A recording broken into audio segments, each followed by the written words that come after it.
Thank you, Lana. So this is okay if I talk like this? Does this work without the mic? Okay.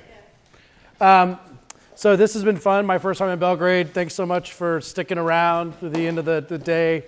Long day, but hopefully I can both beat you down with pessimism and then raise you up with optimism, and maybe do some singing in between if we get really happy. So I always give my lecture subtitles. Well, actually, before who has heard of Cato or not? Who's not heard of Cato? Okay, what the hell's your problem?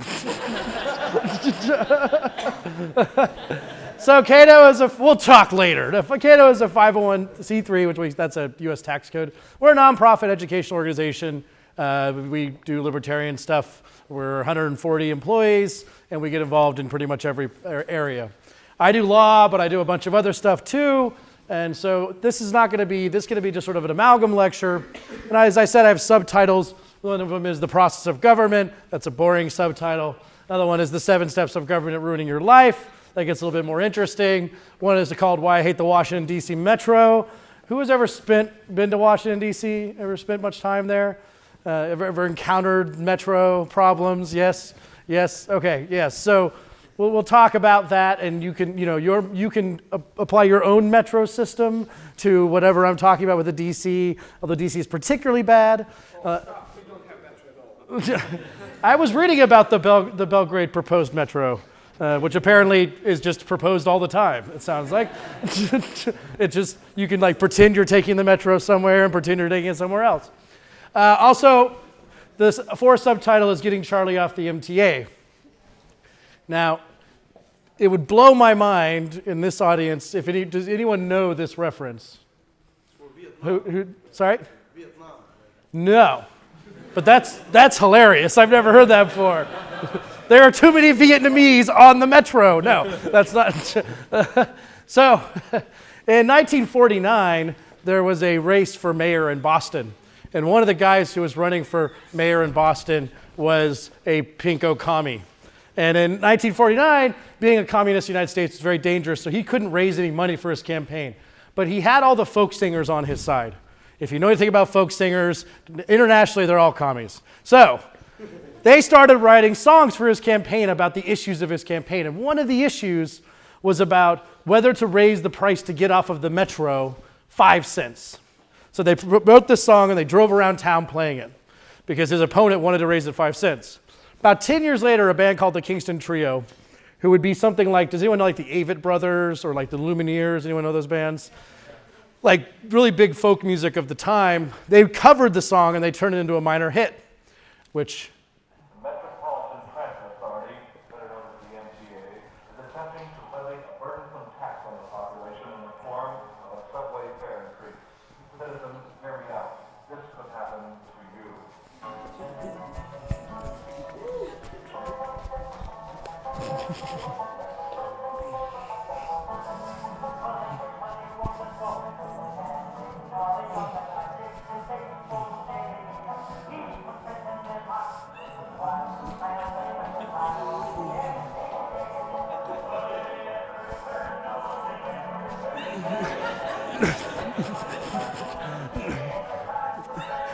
Streets of Boston, he's the man who never returned.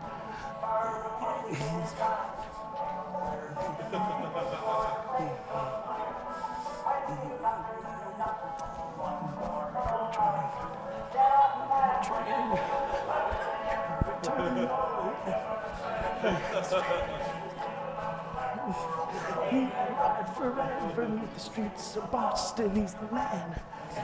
This is the best verse here. From the square station every day at 2:15. And through the open window she hands sandwiches and drink. So,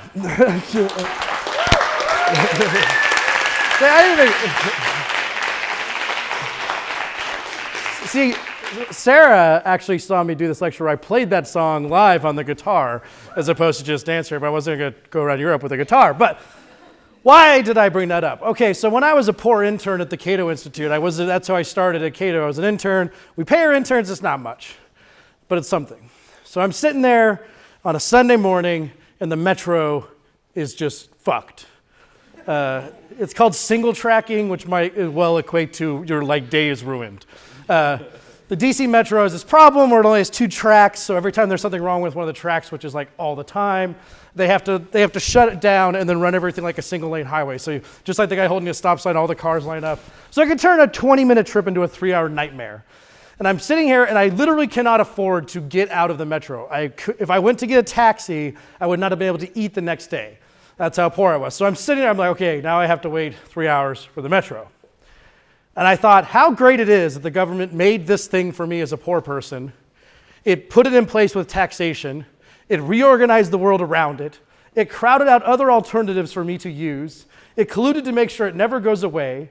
And then after me, Mr. Poor Person, is trapped in the thing, it fails to run it adequately. And then on top of that, they might ban things like Uber or jitney cabs or other things that could help you get out of the system that they created. And that's when I said, well, that was it. Those are the 7 steps of the government ruining your life. And it made me think about this quote from Harry Brown: the government is good, one thing, it knows how to break your eggs. They hand you a crutch, say, see, if it weren't for the government, you wouldn't be able to walk. But I also realized there was something deeper about what I had realized, that there's a problem we have with imagination.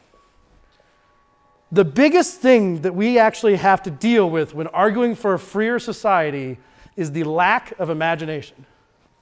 People simply cannot imagine what it would be like in a world without the state, especially if the state has been there for a long time and reformed the world around it. So when we're sitting here going, you should try private education, they simply can't even form the concept in their heads. And that's what we actually have to do, is get imagination back into the conversation. But why isn't there imagination? Well, because we live in the Statrix. Now, if you've all seen The Matrix, everyone here kind of at least knows what The Matrix is about, right? Yes? So this is the red pill lecture for you. I apologize for its somewhat American-centric policy level. I mean, I tried to read about Serbian policies, but it's very hard if you don't speak Serbian. That's a hell of a thing. But you can apply your own concepts. But the point of the red pill is to try and get people to understand possibilities based on the 7 steps I talked about, because they don't exist anymore. So I'm going to give you the red pill, and hopefully at the end of this lecture, you can all be like Neo and be seeing the lines of the state and be like, oh my God, that's why that is. And we can all go out and be the chosen one and then not watch the 2nd and 3rd movie because they're shit. But we can all do that.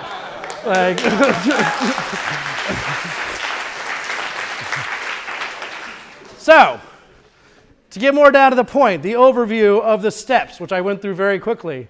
There's a process of government, and we have to understand that process in order to critique it properly, and we really have to understand it to critique it properly as it applies to poor people, the people we're supposed to hate, and why they are trapped like Charlie on the MTA. Charlie could not afford 5 cents to get off the Metro, so he rode it for the rest of his life. I could not afford to get out of the Metro when I was an intern, so I had to take this 3-hour horrible government commodity because the government had crowded out every other thing that I could have used instead. But there are Charlies on things all over the world, stuck in government programs that are horrendous. And just like the Harry Brown quote, the answer to when we criticize them is well, look, they couldn't walk if they didn't have this crutch. He's like, well, you broke their fucking legs. This is the problem. So the steps that I said are concept. Why are we going to build this? Why are we going to do it? Usually to help out poor people or fix something. Second step, we're going to implement it with taxation, the unique privilege of government, the privilege to use force against people who have not used force against them. Then we're going to reorganize the world around it. This is the basic truth which exists for metros and transportation systems, but really a lot of things too. New York City has a subway. It might be close to the most worth it subway, although probably no subway is actually worth it from an economic standpoint. But it has a subway. And someone says, well, if they didn't, and I say, well, we should get rid of that subway. And they say, well, how would people from South Brooklyn get to Manhattan? The answer to that question is that New York City would look fundamentally different if there wasn't a subway. People would not live there and commute to Manhattan. You're living in the Statrix, and you cannot get out of it to realize that it would look different. So that's the reorganization point on a physical level. Crowding out. It is very difficult to compete against the government. They have a subsidized rate in a variety of ways. It's very difficult to compete. So they start disappearing. And then people start saying, well, the market could never provide that because I don't see anything. And you say, I wonder why.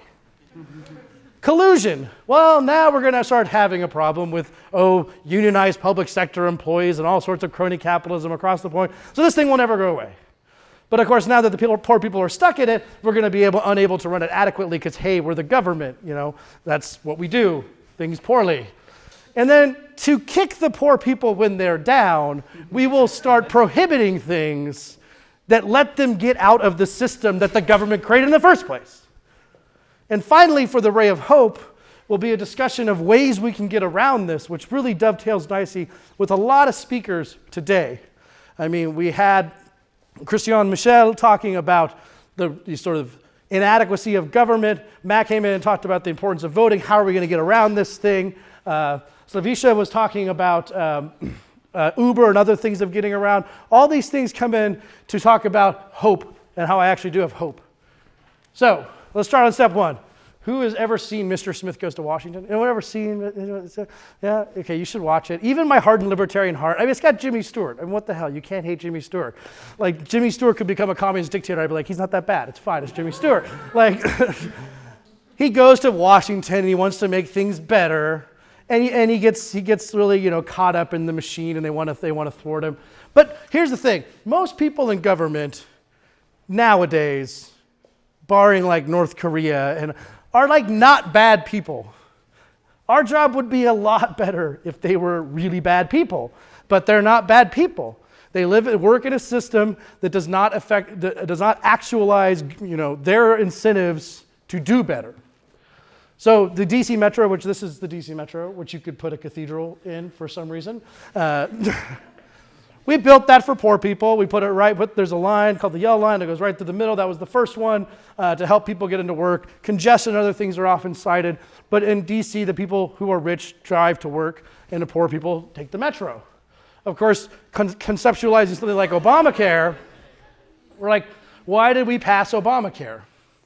Obamacare was passed because we had a crisis of the uninsured in America, something like 40 million people without health insurance, which I'll get more into in a second. And also this idea that costs for healthcare were just going up. I think Slavisha mentioned that it was for the MRI price, which really relevant when it comes back here. They just kept going up, and so we need to bend the cost curve down. That was the concept. We'll come back to some of the things on that. That's Joe Biden. Really, he's the only thing I'm going to miss in the Obama administration, to be honest. The big fucking deal, Joe Biden. And that's what he said when Obamacare was tied. He's like, this is a big effing deal. So NHS, is anyone here British? NHS, you can't fault the concept. We want to help people out. We're going to create this thing. And now, of course, it is the only actual national religion of the UK is the NHS. Screw Episcopalianism, Anglicanism, it's the NHS. Step 2, implementation. We're going to do it with taxes. This is very important because forced transfers mean you can do almost anything you want. This map I pulled off of this website for the Department of Transportation. This is I spent my 20s backpacking Europe and the trains were so cool and why can't we do that in America map that they love without understanding that Europe could fit basically right here. Really actually true. If this was Bucharest, this is Lisbon. So it's really big, but there's no reason for many of these lines to exist, and the Amtrak is crap in the United States. But let's say, so I'm from here in Colorado. There's a town right here called Pueblo, which don't go to Pueblo. There's no reason to go to Pueblo. I just informing you of its existence. That's all you need to know. And then there's a town up here in North Dakota. Wait, Minot, Minot. Minot's actually a pretty good town. But with taxation, we could build a high-speed rail line that went from Pueblo to Minot, North Dakota.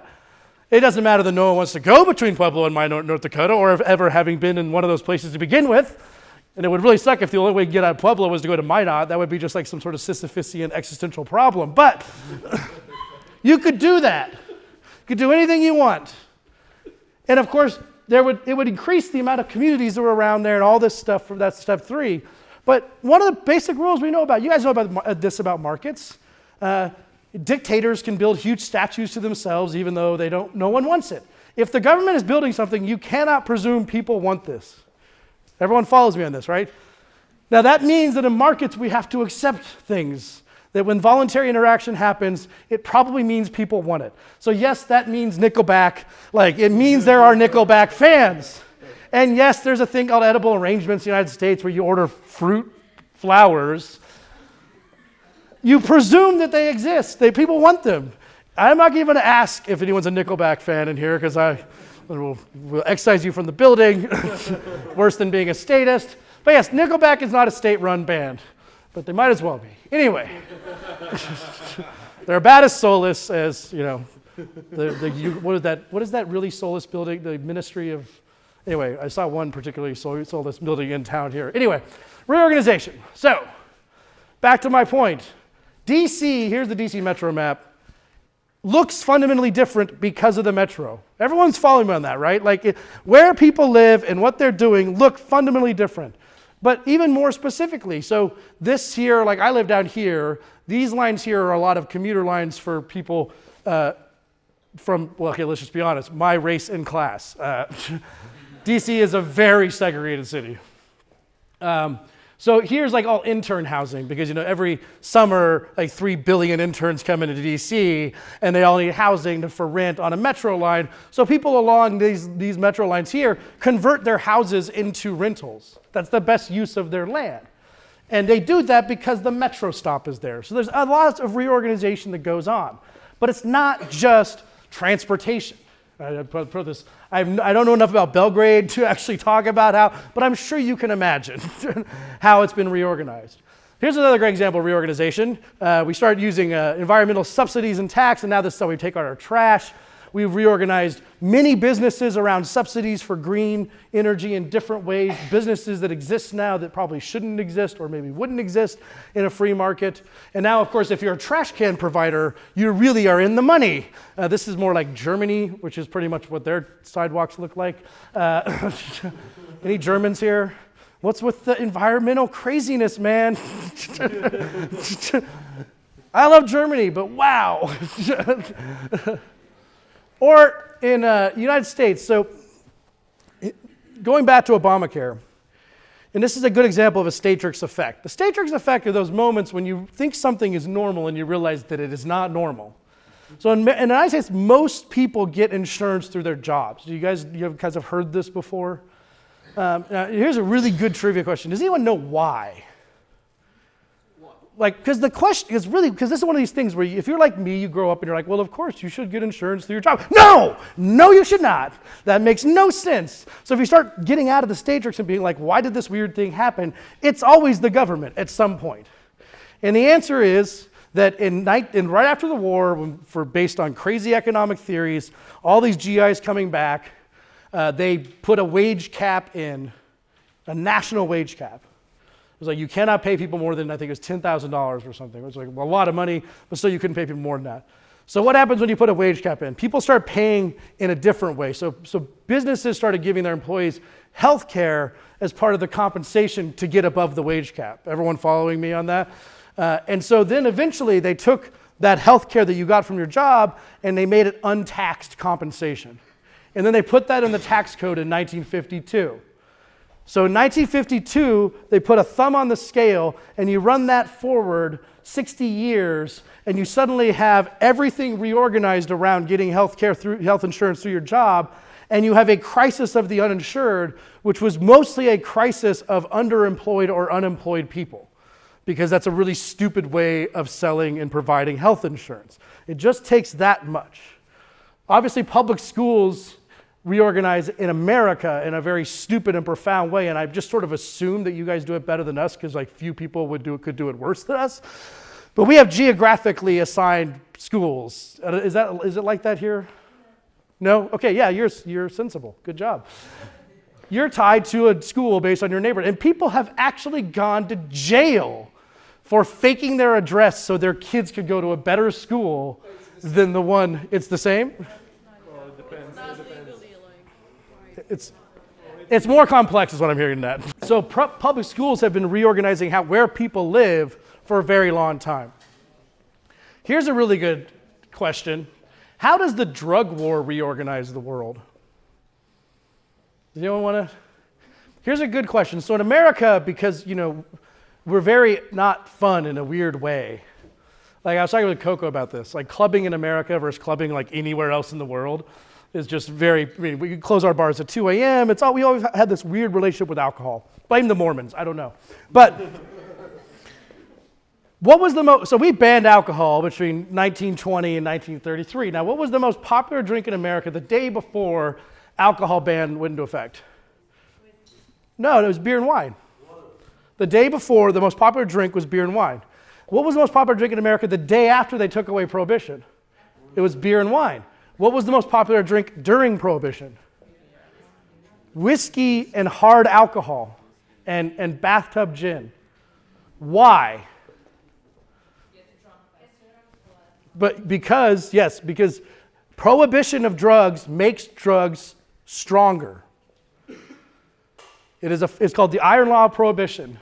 Like heroin exists because it doesn't it's not the only reason. It would exist otherwise, but it makes no sense to make lighter opium and possibly get caught for it. So you make the most powerful thing that you can transport in the most concealable package and give that to people. So everyone during Prohibition was drinking dangerous levels of alcohol comparatively, and there was like no beer or wine to be found. This is very important, back to the Statrix point, because when you remove the drug war, drug taking does not look the same. It's partially a product of the drug war. The drug war has reorganized the drugs that are available and how people take them. So everyone is thinking about ending the drug war. They're like, look at all these people using heroin. One reason they're using heroin is because of the drug war. In 1882 in America, the most common use of opium was by white housewives drinking tinctures of laudanum. That doesn't exist anymore since we prohibited it. So another reorganization. Step 4, crowding out. This is Groton Academy in Massachusetts. This is where 4 presidents went to our version of like finishing school. Very rich private schools. In America, we have private schools, but they're pretty concentrated in either religious or very wealthy type for wealthy people. So I have this conversation a lot. We should abolish public education, to which the person says, well, oh yeah, because all those private schools exist to help poor people go to private schools. And I say, are you so unbelievably unimaginative that you don't realize that if you removed the public school system, there would be schools, private schools for poor people or poorer people. And the reason they don't exist is because the government has crowded them out.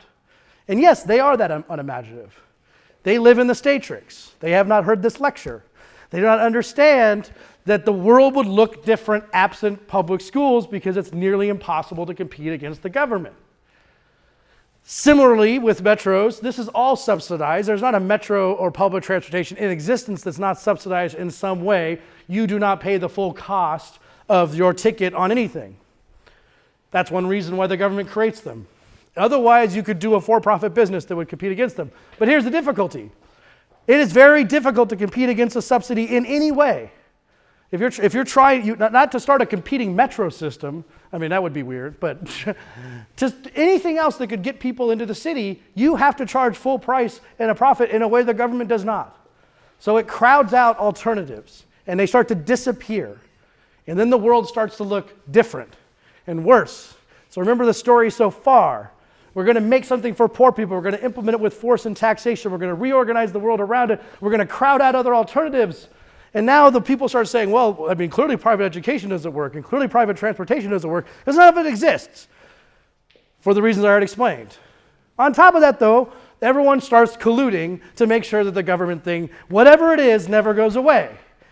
And my favorite example of this is a case that I took to the Supreme Court twice.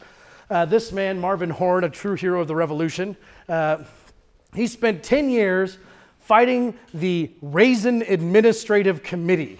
There is a Raisin Administrative Committee in the United States. I am not relaying an Ayn Rand novel. This is a real thing.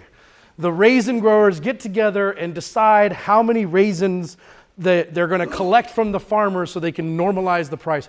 Our agricultural policy was written by drunken hooligans in the 1930s. It is unbelievably crazy. And it's all based on supporting prices. Of course, it's crazy everywhere. So he took his case twice to the Supreme Court for the Raisin Administrative Committee. And the Raisin Administrative Committee, which is a 47-person board in Fresno, California, who never answers my phone calls. They don't want to talk to me. Yes, exactly. So he at the Supreme Court, we have different briefs filed on behalf of parties.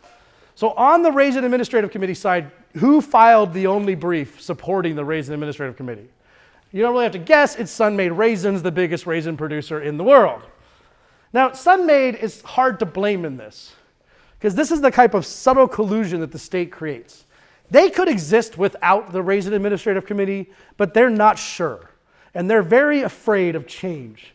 Businesses are very afraid of change. And so a lot of collusion exists. It's the same kind of collusion that exists with a metro stop. A metro stop comes in, and you have some people all turn into a rental housing around that metro stop. And then if someone's like, we're going to take away that metro stop because we've decided it's not worth it, well, those people are going to fight to not remove that metro stop, obviously. Because a lot of their livelihood is based on the fact that there's a metro stop there. And it's hard to blame them. And that's the subtle way that the state makes people into supplicants. Where, yes, you're getting a subsidy in some way, even if it's just property values, and you're going to fight for it. It's kind of like this time lapse of a growing bean sprout. Like almost any state policy, whether it's the tax break for health insurance through your job, whether it's a metro stop at near your house, or whether or not it's the Raisin Administrative Committee, is like one of these trellises, and people just sit around and try and wrap up it. And it doesn't matter how stupid the trellis is. I mean, look, we know that we could pass a law that said that every blue thing had to be launched 25 feet in the air before it is sold, and we would create all these businesses that launch blue things in the air and caught them, and then 40 years later we'd be like, why are we launching blue things in the air? And they would be like, my daddy launched blue things in the air, and if it was good enough for Americans in the 40s, it's good enough for us now. And if they unionize, we're all screwed. I mean, it's like, now we got the blue thing launching union, right? Doesn't matter. In America, beer, like I said, we have a very hard relationship with alcohol. Currently, alcohol distribution nationally in America is controlled by 3 cartels, essentially. The producers, the wholesalers, and the retailers. What this means is that I live in Virginia, but I'm from Colorado, and I like beer a lot. So my favorite breweries in Colorado cannot ship me beer from their brewery to my house in Virginia. It is illegal for them to do that. They have to go through this cartel to distribute beer outside of their state. So I cannot order a beer to my house in Virginia. There are people trying to drop burritos in my mouth from drones in the sky, and I cannot order a beer to my house in Virginia. This is true. This is something that they're testing in Virginia now. Burrito drones.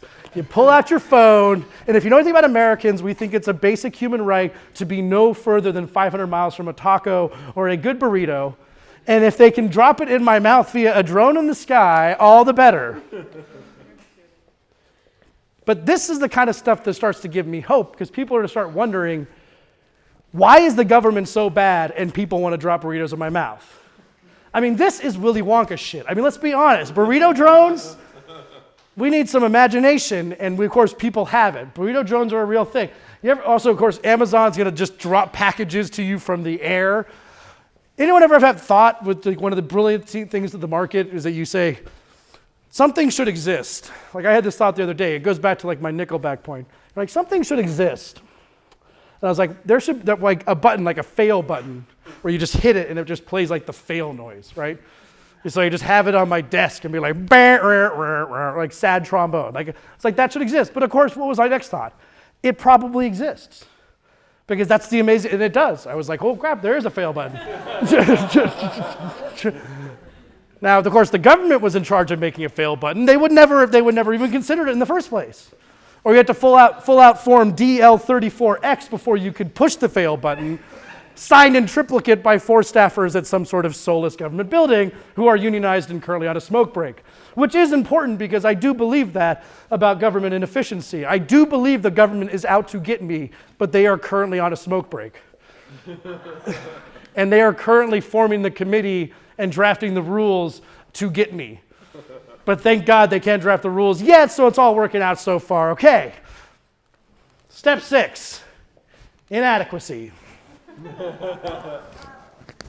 That's nothing I have to really belabor. We know the government, we know it sucks, but remember so far why this is a problem, particularly for the Charlies stuck on the MTA, for the Charlies stuck in the state healthcare system, for the Charlies stuck in the public education system. They've created this thing through taxation, reorganized the world around it, crowded out other opportunities, colluded to make sure it never goes away, and then they're stuck in it, and it sucks. The Metro, this is an actual website in DC, isthemetroonfire.com. I didn't check this today, it might be on fire. Going back to me waiting for the Metro, and now it's just constantly on fire. Our healthcare.gov, you remember this whole thing with the website? I don't know if it came over here, it doesn't work, it still doesn't work. Huge inadequacies everywhere. I don't need to go much more into that. Step 7 is when things start getting less funny because we've trapped poor people in government systems that don't work and will never go away. And then we start prohibiting ways of getting around them. Back to Charlie on the MTA, these are jitney cabs. Great little neighborhood kind of cabs where it's like a pseudo bus, but it's much more personal. And they had these for a while in Manhattan. They just sort of sent out an email and said, everyone come email, you're all going to like Midtown Manhattan. So all of us, for $50 a month, we'll drive you into Midtown. It'll all be like a nice thing. Illegal. Why? Well, step 5. Because of the unionized workers of the Metro and the public transportation. And of course, never forget the cabbies who are like the worst people in any city ever. Uber, banned in Austin, which is like, I was there, it's like going back in time to like 2010. You want Lady Gaga to be like blaring on the radio. It's like, I can't believe I'm living in a city without Uber. And you guys do, which I'm so condolences. Like, I heard there's a cargo thing, but yes, like Uber changed my life. Airbnb, which I'm staying in here, amazing thing, pretty much now just banned in New York City. Now, Airbnb was a way for poor people to go to New York City. If anyone's been to New York City recently, you have to donate a kidney to get a hotel room. It's unbelievably expensive. And they're all worried about Airbnb crowding out people. And Airbnb has done studies on this. You pay $13 to stay on Jack's couch in the Bronx. And there's like, whoa, there was this guy who was like, I was going to stay at the Four Seasons downtown, but Jack's couch in the Bronx looks really good. That has happened exactly 0 times. It lets people go to New York who couldn't get there before. Nevertheless, they kill it. In Germany, homeschooling is illegal. It's illegal because actually a Nazi-era law. So another prohibition for letting people, this is a Christian family in Germany that tried to get asylum status in the United States because they wanted to homeschool their kids to keep them out of the state stuff and teach them religious education. Now homeschooling is pretty big in America. It's not just for freaky religious people anymore in patterned dresses though. It's like getting big amongst libertarians. It's a good way of getting out of the system. And if enough people get out of the system, especially poor people being underserved, they will try and ban it in America too, I guarantee it. There's already people who talk about it. Because they've used school as a thing that you have to force everyone into to make us all like sing Kumbaya and have national pride or whatever the hell it means. These are one of my new favorite ones, banning the Eat With. So these are like websites where you throw a dinner party and you say, hey, like strangers, like I like to cook, throw me down $10, I'll come over, I'll make you a 3-course meal.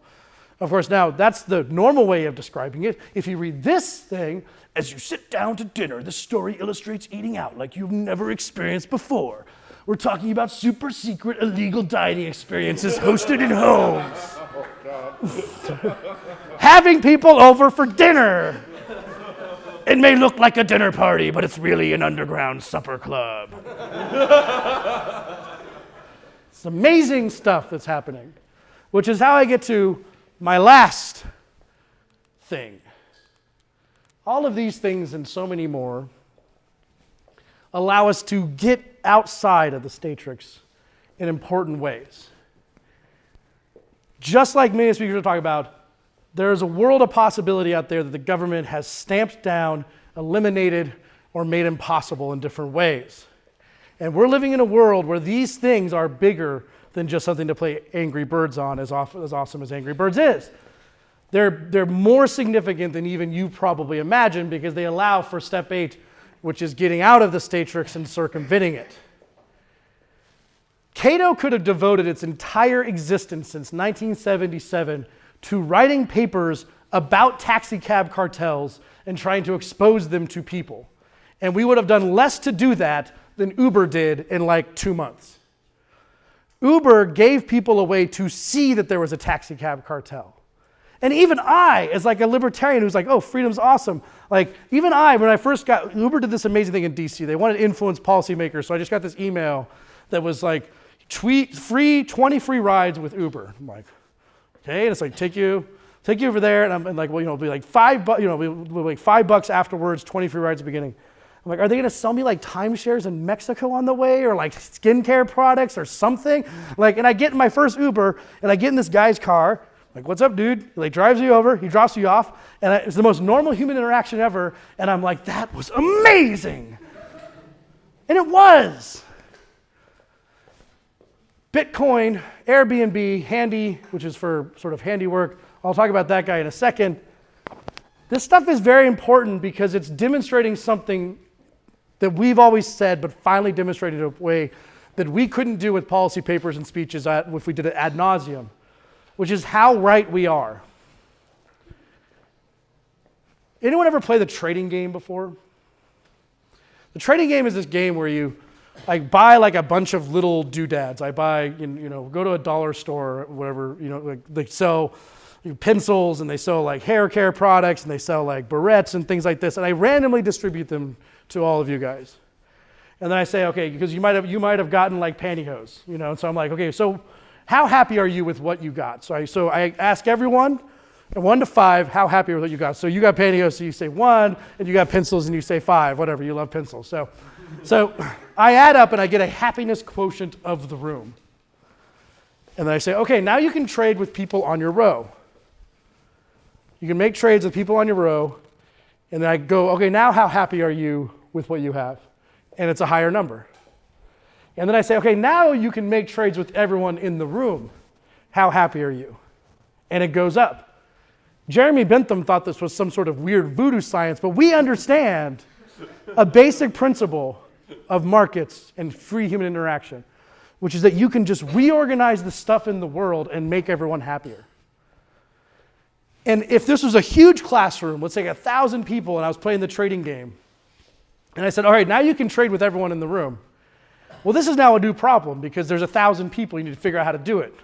So one of you entrepreneurs comes up here, stands up on the podium and goes, hey, I've got 35, I got 45, pennies for the I got 2 phones. Oh, yeah, I got pencil right here, pencil there, yeah, chocolate over here, now. Now, what is that person doing in the most basic economic sense?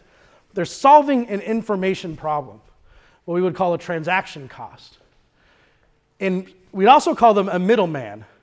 We'd be like, oh man, that person doesn't like make anything, but we'd pay them to help us make these trades. And the bigger and bigger it gets, the people who are providing information are doing a lot to help the economy. There were people willing to give me a ride to a destination for a price before Uber. I just didn't know who they were. There were people willing to let me stay on their couch or in their apartment before Airbnb. I just didn't know who they were. And the next question is to solve the question of trust, which is another thing that blocks transactions.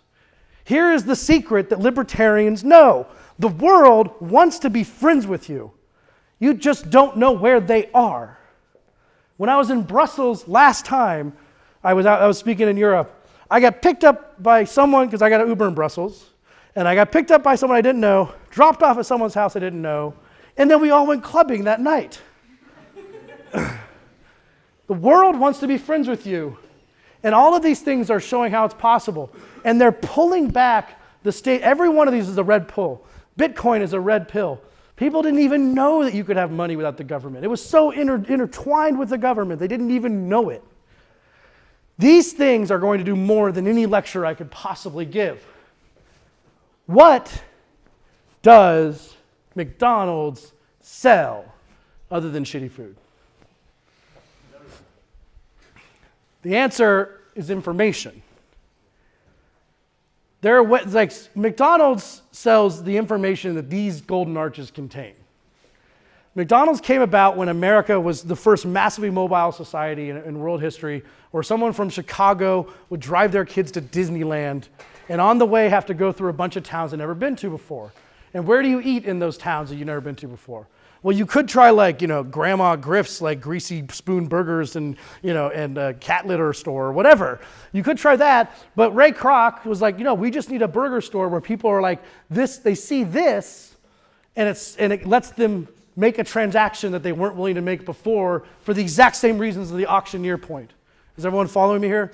McDonald's is doing the same thing entrepreneurial that Uber is doing. Uber is an information company.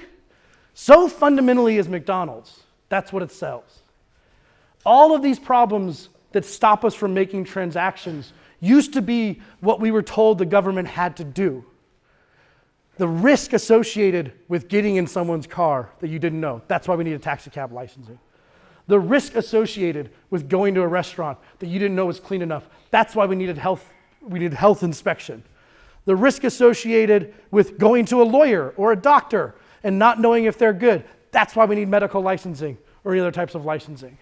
All of that risk is now being obviated if free people are allowed to do it. Because the risk is mine. It's not the government's. My risk for eating at a greasy spoon or eating rare steak is mine. It's not the government's. And maybe before the government needed to do this stuff. But what we're seeing now is an ability with these things in our pocket to change things. And we can even concede to the state, the people who believe in the state. We say, yes, maybe we needed a health department, or maybe we needed doctor licensing, or maybe we needed lawyer licensing 100 years ago. But we can fly in planes and go to the moon, and something that's 100 years old, if it's still there and you're not updating anything, that's a problem. And one of the reasons we're not updating anything is because they're living in the Statrix and they think there's no other possibility. But there are, if we start thinking about them. We don't need a Department of Health, maybe. We need a Yelp or something like it. Yelp is what's killing McDonald's, fundamentally. And my choice to be like, oh no, I'll totally eat there. I mean, the State Department of Health, what they do is they decide your level of risk for you. In New York, it's like, well, 12 rats in a restaurant is fine. Just literally true, actually. I don't know if it's 12, but it's some amount of rats, because they'd be like, well, no restaurant could actually eliminate rats. So they decide your level of risk. There are so many other ways of doing this. And what I want you to take away from this is thinking about possibilities that currently don't exist because the state has been warping your mind and crowding out other alternatives. ABA is lawyer licensing in America. How could we do it otherwise? Well, there's tons of ways we could do it otherwise. Private licensing, that's a private rating agency. But of course, the ABA has crowded out other possibilities, and now in America, we have a huge problem with lawyers not being, poor people not having lawyers because lawyers have to spend so much money to go to law school. But all poor people need is someone to help them understand what the judge is telling them, which you don't need 3 years of law school for. So the state has come in and drawn a line and killed the legal supply for all those people down the way. And in the process, what they have done is destroy information. That is what licensing does. It provides information because there aren't maybe alternatives before. But the actual information for lawyers is or doctors, like AMA, is horrible, horrible doctor with a hook on his hand and a cigarette in his mouth up to world-class neurosurgeon. And there's everything in between. What licensing does is it draws a line across the middle of it and takes all of that information and turns it into a black and white binary system. Whereas the guy who made just one test, one question higher on his test is a doctor, and the guy who missed one question lower is not a doctor. We need to try promoting a world in a variety of ways where people can be aligned with that guy who missed one question on the test to take out an ingrown toenail or something.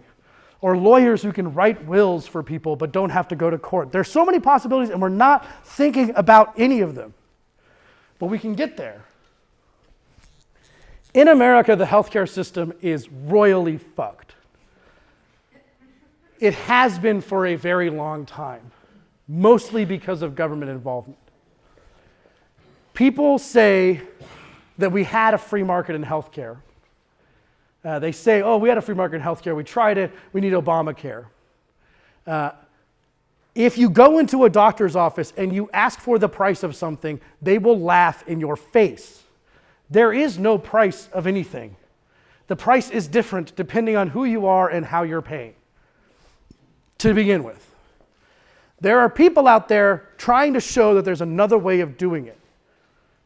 One of them is this guy, Ryan Neuhoffel, who has a practice in Kansas. He runs what's called a concierge medicine or direct primary care, which is what he prefers, which is a doctor's office that takes no Medicaid, no Medicare, which are two huge state-funded direct services, and no health insurance. And it's all out of pocket or charged. By taking no Medicare, Medicaid, or health insurance, he is able to resist all the rules that the government puts on you if you take any of those. So you go to his website, and to Americans, this is mind-blowing. There is a price list, and you can do things like email your doctor. He lets people like take a picture of a rash and be like, what do you think of this? Which is unbelievable. But why is that unbelievable? Because of the Statrix. And you get all these, like all this stuff for free. It's a subscription service, like so you pay this a month, and he has a price list here. So MRIs are $450 to $550 at his place because he bargains them down. He even does consulting with a bunch of other doctors on a forum online where they're just like, hey, look at this rash my patient has. What do you guys think this is? Have you ever seen this before? No extra charge. All of this stuff that should be going on and is not, because the state has decided that in order to make everyone have health care, everyone's going to have shitty health care. And every time I say this in America, I mean, this is different. In American audiences, this is like mind-blowing. They say what you should see when you see this is what you should be thinking is, why have I never seen this before? And the second thing you should be thinking is, who screwed up the world so bad that I've never seen this before? And I'm sure there's something that you can think of as a Serbian analogy. So, in conclusion, we are so right about so many things, and it's displayed here in the graph you've seen previously today. It's displayed in the fact that we've lifted 1 billion people out of poverty. And the thing that I am done with is the moral superiority of statists. I'm just done with it. And really, I just find them boring.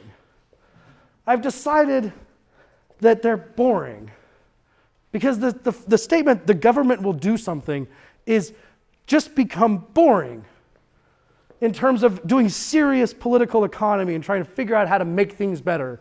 The government will do it is boring, in addition to being quite often evil. 1 billion people out of poverty, we need 1 billion more, and we could do it if we work hard. So we have to get Charlie off the MTA, we have to get him off the Medicare, Medicaid, public health system. We have to get Charlie out of the public school system. We got to get Charlie out of the system where he doesn't get a lawyer, or we can't have a doctor he can afford. There's a lot of things we got to do to help out the Charlies of the world. And of course, I hate the DC Metro. Boston, don't you think it's a scam? People have to pay and pay. Fight the fair and free. Go for Charlie O'Brien. The empty hand.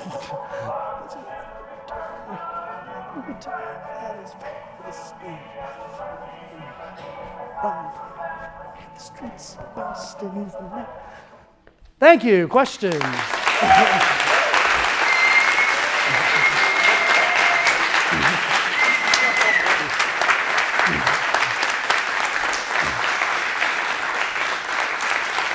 Thank you.